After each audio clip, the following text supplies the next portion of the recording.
Hola a todos, hoy os traigo un tema increíblemente surrealista, histórico y por supuesto fascinante. Vamos a hablar de algo que parece sacado directamente de una novela de ciencia ficción.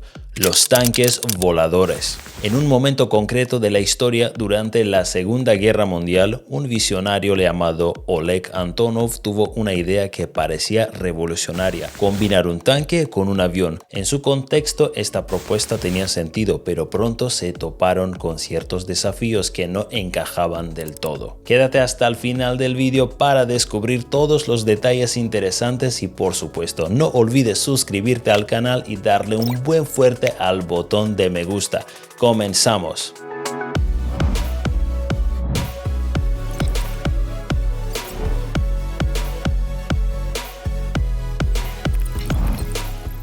El contexto histórico.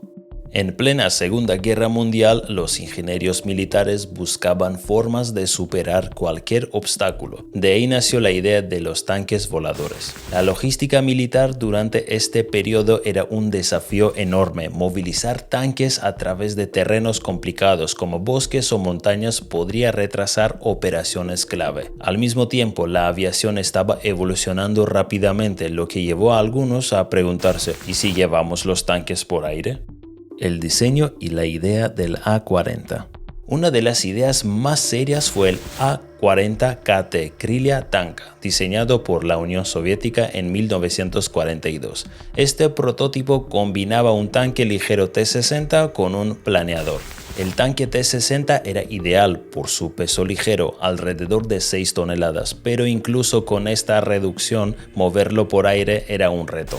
La estructura incluía alas biplanas y una cola, que se despedían una vez que el tanque aterrizaba. Aunque sonaba prometedor, el A-40 nunca pasó de ser un prototipo. Los aviones disponibles como el bombardero TB-3 no tenían suficiente potencia para remolcar el tanque completamente equipado. Durante las pruebas, el tanque tuvo que ser desprendido antes de alcanzar su destino. Además, el consumo de combustible era excesivo, lo que hacía inviable el uso práctico del A-40 en combate. Otras ideas similares.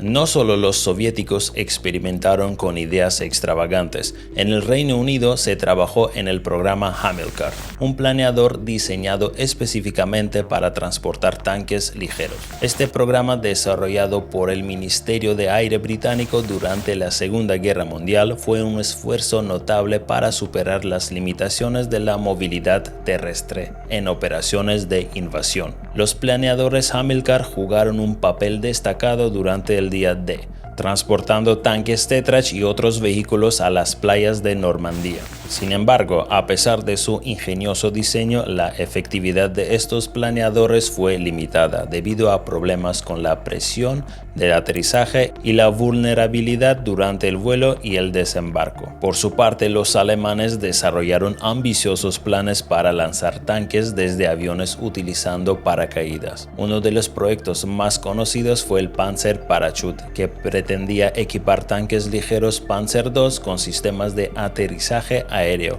Aunque algunas pruebas iniciales fueron realizadas, el programa enfrentó serios problemas técnicos, incluyendo la incapacidad de asegurar un aterrizaje seguro para los tanques y su tripulación. Estas dificultades, combinadas con el alto costo y la complejidad logística, llevaron a que estos proyectos nunca se implementaran de manera amplia ni en combate.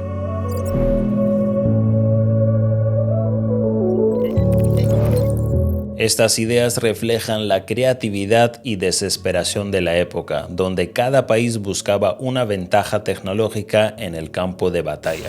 Desde planeadores para tanques hasta propuestas de tanques lanzados en paracaídas. Estas innovaciones muestran hasta qué punto la guerra impulsó avances tecnológicos y estrategias poco convencionales. En retrospectiva, estas ideas parecen locuras, pero también son un testimonio del ingenio humano y cómo en tiempos extremos pensamos fuera de lo convencional. Quién sabe, quizás en el futuro veamos tanques voladores que realmente funcionen. ¿Y tú, qué opinas de los tanques voladores? Déjame tu comentario y no olvides suscribirte a la barretina de Robert. Y los que han llegado hasta aquí, dejar un comentario junto con su opinión Hello Ricky y nos vemos en los próximos vídeos.